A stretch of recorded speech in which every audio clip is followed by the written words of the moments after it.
there. How you doing? It is time for episode 7 of the Buckeye Fever podcast. Thank you so much for joining us. I am your host, Dave Holmes. We have superstar guests today. My buddy Jay Richardson, who joins us every Saturday for the Football Fever on ABC6, stops by. We are going to do a comprehensive breakdown of this Oregon-Ohio State game, biggest game of the season by far to this point. And Beanie Wells stops by later to break down the fashion of the Ducks, and we are going to give our choices for the best and worst uniforms in all of college football. But first, quickly, let's talk about the win over Iowa. I know everyone's thinking Oregon, so I'll be quick here, but let's talk Iowa just a minute. 35-7 win. The Buckeyes improved to 5-0 to set up this 5-0 showdown in Eugene. A couple things that stood out to me. The Buckeye ground game. I know Iowa is not the biggest test overall, okay? I get it. The Hawkeyes are fairly one-dimensional, although their offense this year is better than years past with a new offensive coordinator, Tim Lester. But still, 203 rushing yards for the Buckeyes. That's against an Iowa rush defense that was giving up 62 per game. 203 rushing yards for the Buckeyes. And the average was really good. Quinshon Judkins, 6.0 per carry.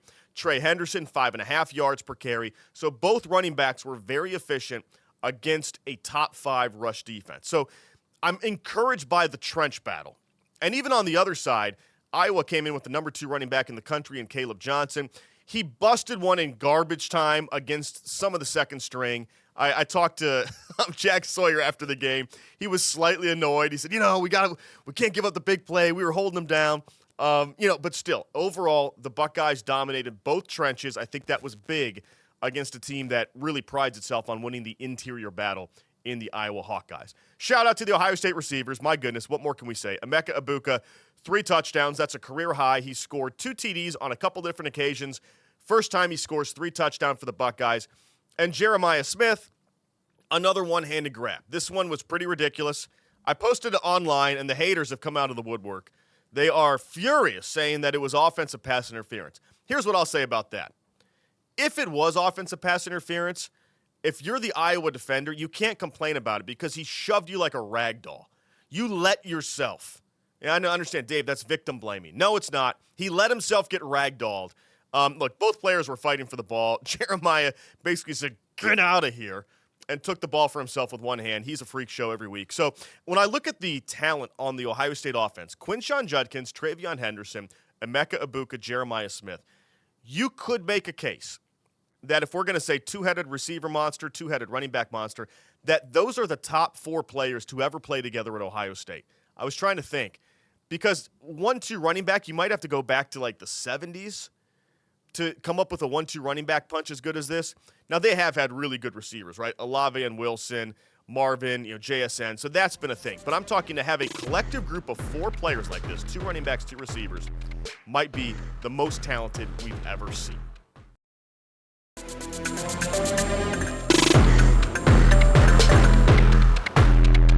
Biggest game of the season so far deserves the biggest guest so far. We bring in our guy, Jay Richardson, who helps us out on the Football Fever every Saturday morning. How you doing this, man? Oh, I'm doing wonderful, Dave, man. It's been a beautiful morning, coming off of a win for our boys, an important win, actually, in the Big Ten. So it's a nice week. Okay, let's talk about this game, Oregon. Let's start first with, I want to get into some, journalism. Let's walk down Narrative Street with you first, and then we'll talk real football. I love Narrative Street. Let's do the media nonsense first. Chip Kelly, revenge game?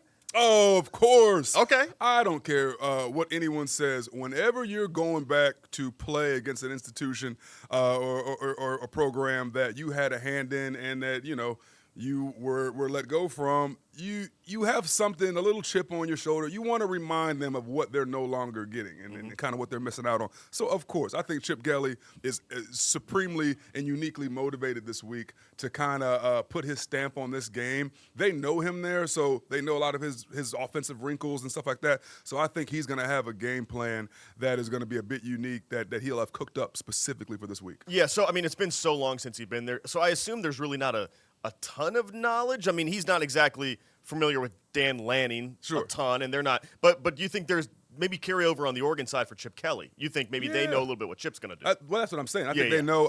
I think a lot of coordinators, and you learn this when you get to the NFL, every coordinator has kind of like their staple. When you're playing against a certain coordinator, a Schottenheimer, you kind of know the kind of things he's going to do when you're playing against other coordinators. So I think they have an idea of what a Chip Kelly offense looks like, and I think he knows that, and so there's going to be some self-scout for Ohio State, and I think he's going to be prepared for that. I think it's interesting now, this being a Big Ten game, because in years past you didn't know a whole lot about Oregon. At least 2 weeks ago you have them playing Michigan State. So you actually have film of a like opponent. They both played the Spartans recently. How much does the like opponent matter when it comes to scouting?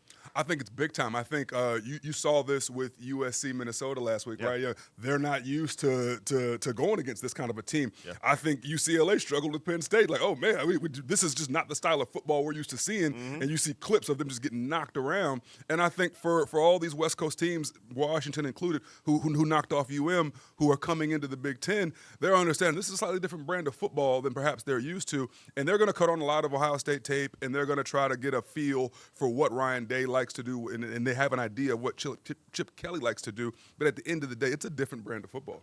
Oregon's quarterback Dylan Gabriel started at Central Florida, then he went to Oklahoma, had success at Oklahoma, transfers to Oregon. He's 23 years old. Quite often, Jay, when you get in these big games, the other quarterback crumbles because he hasn't been there before. This guy's been there before. No. He's 23, going on 35 in college football years. So, what kind of challenges will he present for the Buckeye defense? Oh, plenty. I want Ohio State fans to understand this.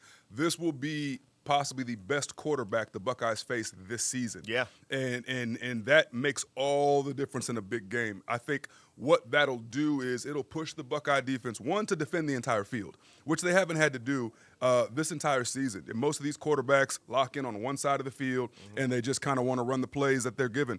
Dylan Gabriel is going to probably play at the next level. And when you're playing against a quarterback that's most likely going to play at the next level, you'll understand why that looks different on game day. They scan the whole field. He has the kind of arm that he can put the football anywhere on the field. And for a defensive back now, that spreads the coverage out, which means pass rush is going to be critical. Throwing off their timing is going to be critical. This is going to be a huge challenge for the Buckeye defense, but this will let us know who we are finally, because we haven't had a test as a Buckeye defense to really find out what we got. We're going to find out on Saturday. That defense for Ohio State leading the nation in points per game, yards per game, and yet, if I listen to the guys like you, some of these former defensive players, when I see you guys on game day, you're chirping about these little plays over the middle, giving up 15, 20-yard chunks. So what is it about a number one defense that you still see that they're leaving stuff out in the field? So what I look at and I talked to Jim Knowles about this at practice actually last week, and I more kind of tongue in cheek teasing him.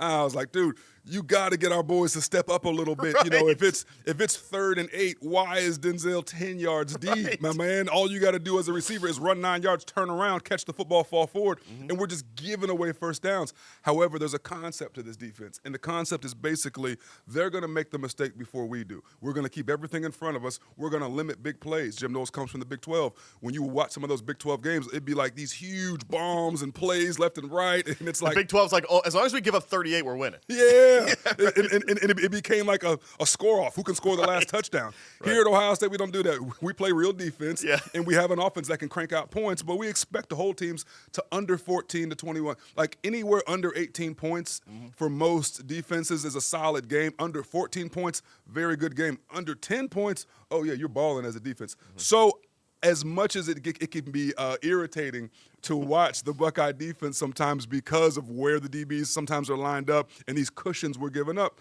you look up in the fourth quarter and it's 35-7, and you're like, okay, it's working. And you look at all the defensive rankings and you're like, all right, it's working.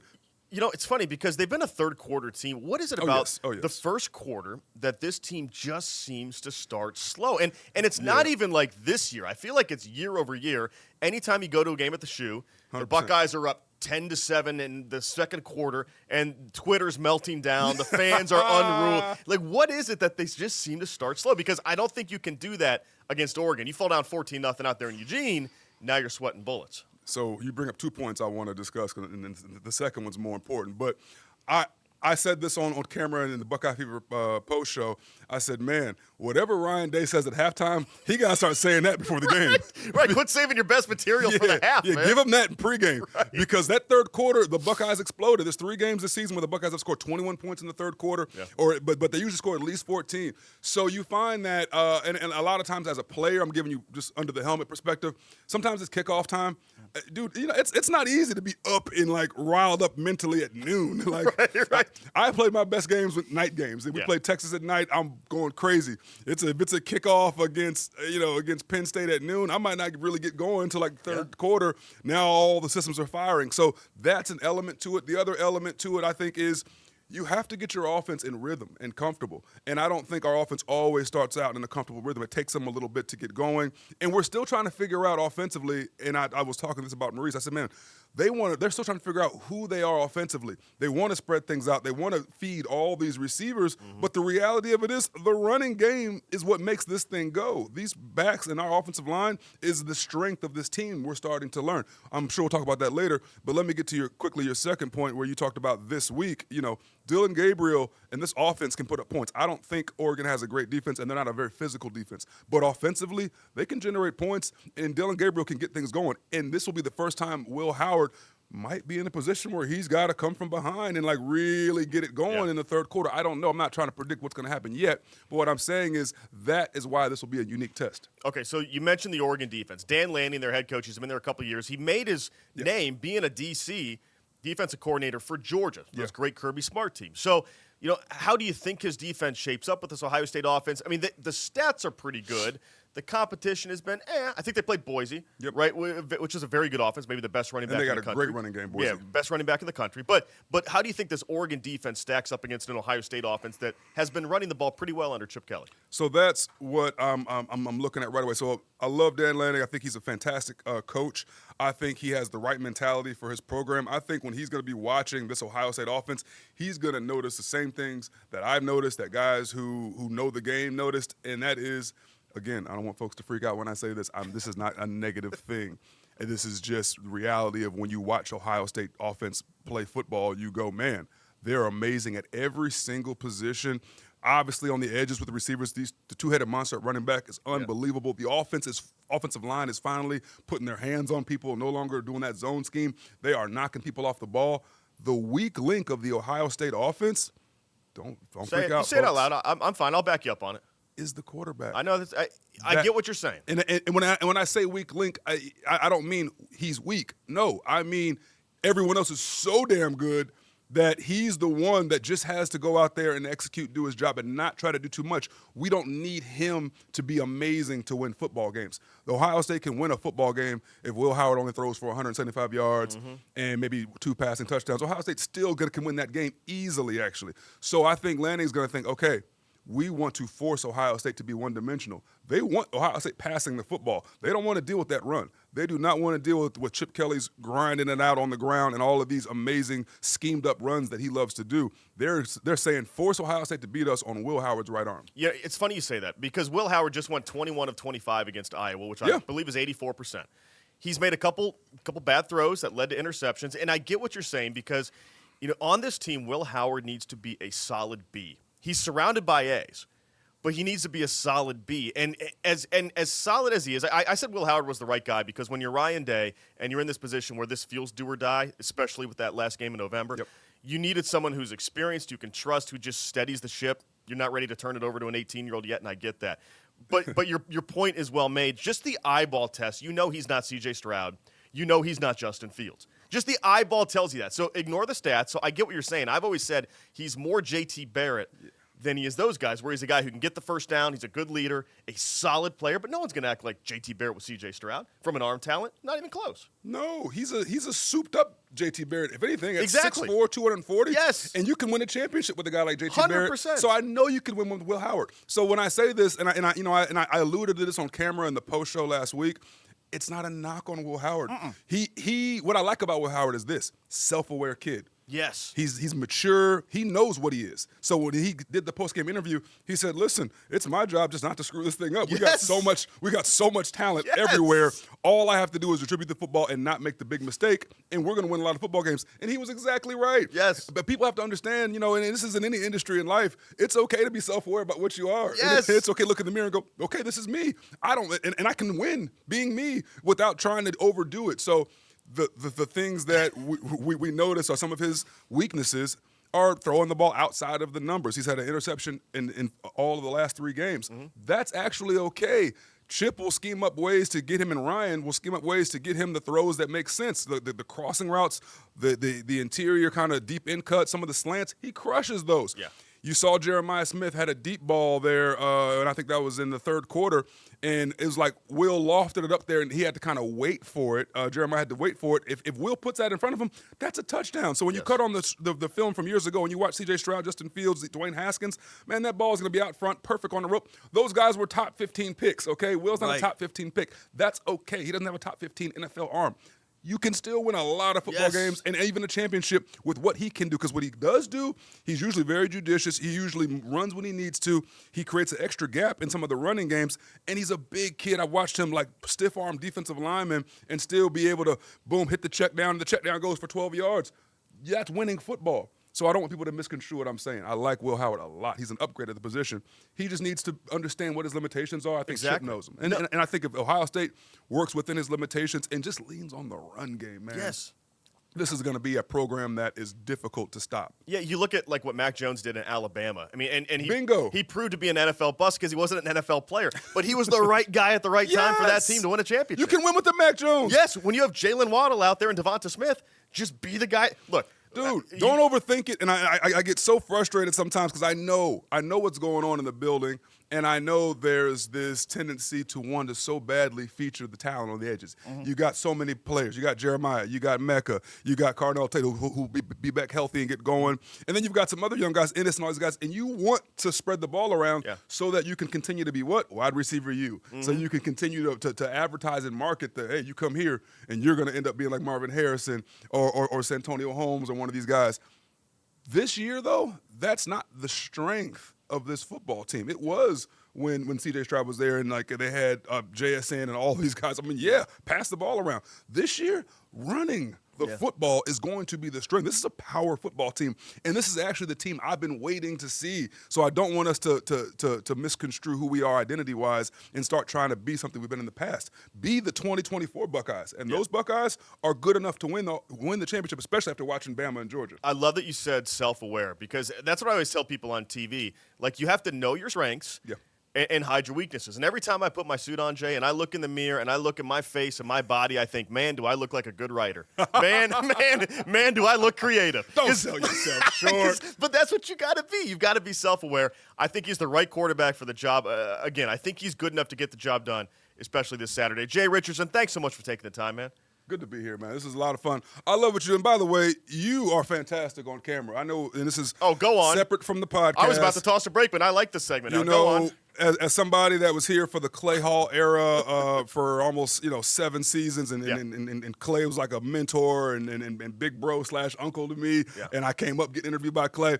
When I watched you, especially show number 1, I said, "Oh, this guy's good." Thank you. I said he's funny. He's got the charisma. He brings the energy to the set and to this show. I had people who reach out to me who watch the show that are like, "Hey, I like Dave, man. He's there good. We go. He's great on camera. He's excited. He sets you guys up for fun stuff." And I said, "Dude, this is gonna be a good year," and it already is happening. So I got to say, kudos to you, Dave. Like, you're crushing it, and we're very, very happy to have you. Clay has reached out to me outside the chat and gone, "I like him." I was like, "Oh, he's killing it. It's gonna be a lot of fun." You shut your mouth, or I'm gonna hold out for season 2. You're gonna make me hold out next year in camp. My goodness, Chase the man. Hey, coming up next on the Buckeye Fever podcast, we're going to talk to Beanie Wells about Oregon's fashion. They're known for the uniforms. We're going to break down the best and worst fashion in college football. Stay with us.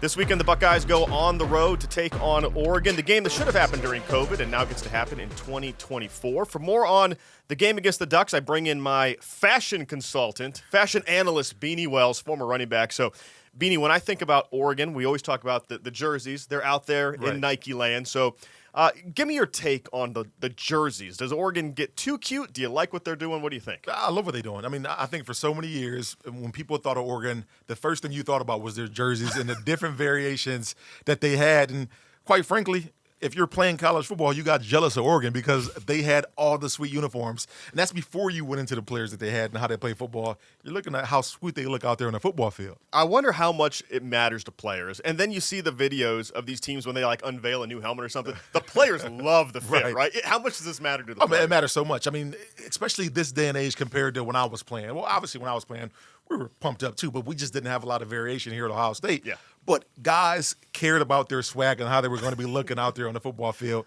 So it certainly matters, and Oregon does a heck of a job putting it together. Okay, at the risk of this getting to sound like the Met Gala, let's talk more fashion here. Let's talk about the Buckeyes look. What's your favorite Ohio State look? You know what?